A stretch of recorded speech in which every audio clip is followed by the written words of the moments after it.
Olá a todos, muito bem-vindo aos nossos tutoriais da EBD. Estamos no quarto trimestre e o tema é a terceira epístola de João. A lição é a número 3, o verdadeiro discípulo de Cristo exerce o seu chamado em amor. Essa revista foi escrita pelo pastor Alex de Melo Cardoso. O tópico número 1, o amor de Deus.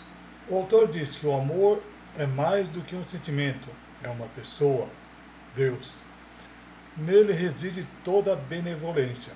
Aqui ele cita o Salmo 131, do 1 até o 20. Como ele é extenso, e para não tomar o tempo do tutorial, então eu peço que os irmãos possam ler em separado depois. Ó, 20 não, vai até o 25, tá vendo? Aí, misericórdia, Lucas 1,50. E a misericórdia é de geração em geração sobre os que o temem. Também de perdão, né? Miqueias, né? 7,18. Quem é Deus semelhante a ti, que perdoa a iniquidade e que passa por cima da rebelião do restante da sua herança?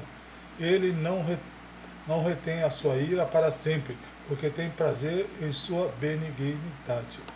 Né? É o que ele falou aqui sobre a benevolência, tá bom? O conceito de servir é bastante amplo. O termo usado por João em 4:8 para amor é ágape, em grego.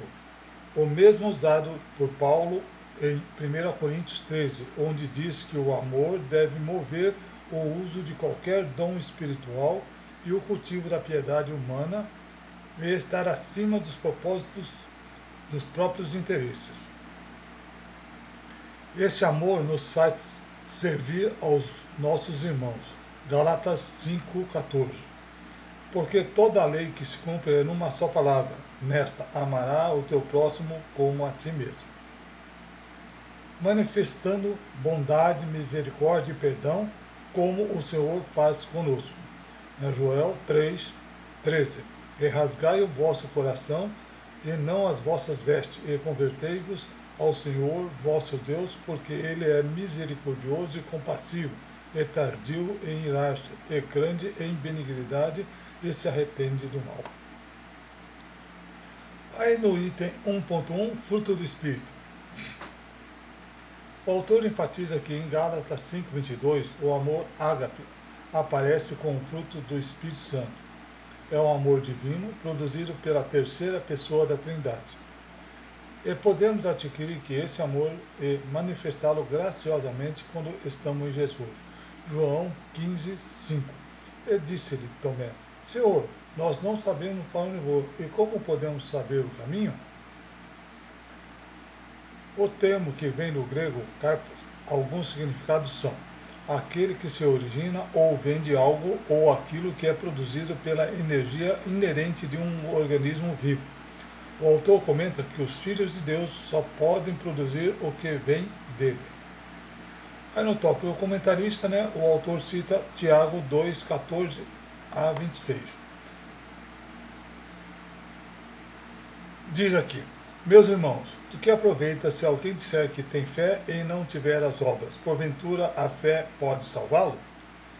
E se o irmão ou a irmã estiverem nus e estiverem em falta de mantimento cotidiano, e algum de vós lhe disser, ide em paz, aquietai-vos e fartai-vos, e não lhes der as coisas necessárias para o corpo, que proveito virá daí?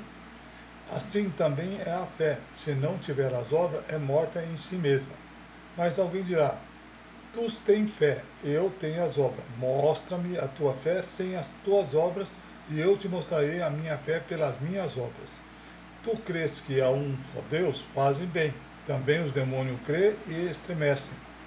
Mas, ó homem, o homem vão, queres que tu saber que a fé sem as obras é morta.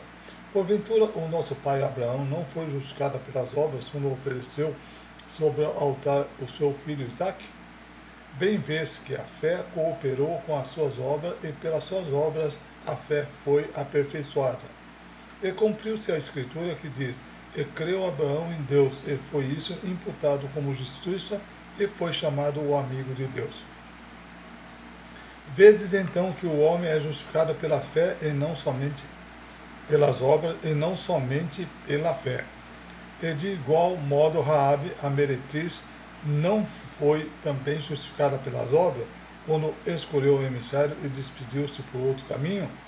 Porque, assim como o corpo sem o espírito está morto, assim também a fé sem obra é morta. A fé é evidenciada por obras. E aquele que é filho de Deus manifestará o amor de Deus em forma de obras, amando, cuidando e ajudando. É pelo Espírito Santo que o fruto é gerado, o amor ágape, tendo o próprio exemplo, o próprio Filho de Deus. Romanos 8,16. O mesmo Espírito testifica como o nosso Espírito que somos filhos de Deus. Desculpe, aqui está errado. O autor cita Robert Murray, M. Cheney, que diz: o homem não pode ser um verdadeiro ministro até que pregue Cristo por amor de Cristo, até que ele desista de lutar para atrair pessoas para si mesmo e busque apenas atraí-los para Cristo. No item 1.2, jamais acaba. O autor diz que Deus é eterno, sendo assim o amor de Deus não pode ter fim. Isaías 4:28. Não sabes, não ouviste que o termo Deus, o Senhor, o Criador dos fins da terra, nem se cansa e nem se fatiga? É inescrutável o seu entendimento? Paulo destaca essa característica do amor divino ao dizer que ele nunca perece. 1 Coríntios 13:8. O amor nunca falha, mas havendo profecias serão aniquiladas, havendo línguas cessarão, havendo ciência desaparecerá. O autor comenta, o autor comentarista está errado, O autor comenta que isso significa que não há o que possa nos tirar do coração de Deus, como Paulo mostra em Romanos 8:35a. Romano 8:35a. Quem nos separará do amor de Cristo? A tribulação, a angústia, a perseguição, a fome, a nudez, o perigo ou a espada?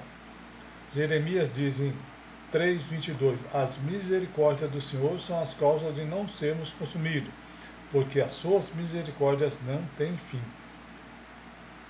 Em João 15:12 diz, na verdade vos digo, que aquele que crê em mim também fará as obras que eu faço, e fará maiores do que esta, porque eu vou para meu Pai. João destaca que essa característica, o fruto do Espírito, deve permanecer. João 15:16. Não me escolheste vós a mim, mas eu vos escolhi a vós, e vos nomeei para que vades e dê fruto, e o vosso fruto permaneça, a fim de que tudo quanto em meu nome pedirem, o Pai vô-lo conceda. Aí no tópico documentarista, o autor cita Paulo, que diz que o amor jamais falha. 1 Coríntios 13:8. O amor nunca falha, mas havendo profecias serão aniquiladas, havendo línguas cessarão, e havendo ciência desaparecerá. Aqui, para terminar o tópico número 1, o item 1.3 é destinado a todos. O autor diz que Gaio amava os seus irmãos e aos estranhos, deixando o amor visível.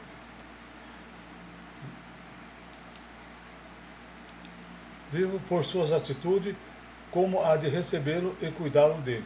3 João 5. Amado, procedesse fielmente em tudo que fazer com os irmãos e com os estranhos.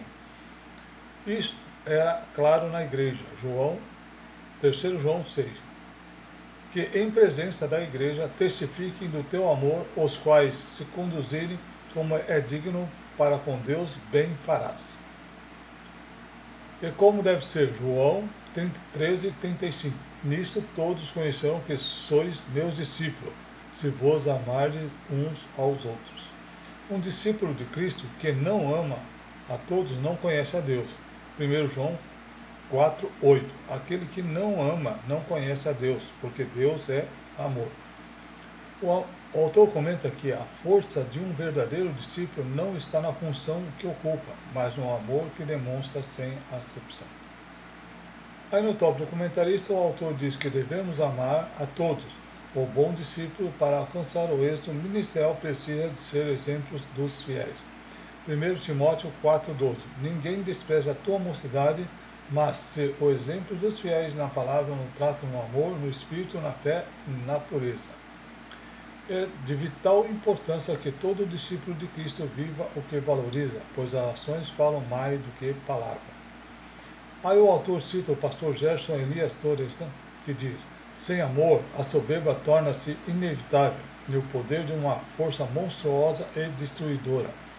As duas únicas condições que o homem não se rende à fascinação do poder são quando ele se mantém crucificado com Cristo, morrendo para si mesmo a cada dia, ou quando se encontra no caixão. Bem, aqui nós terminamos então o tópico número 1. Obrigado por assistir. Aguarde o todo no tópico número 2, o dom do amor. Até lá, se Deus assim permitir.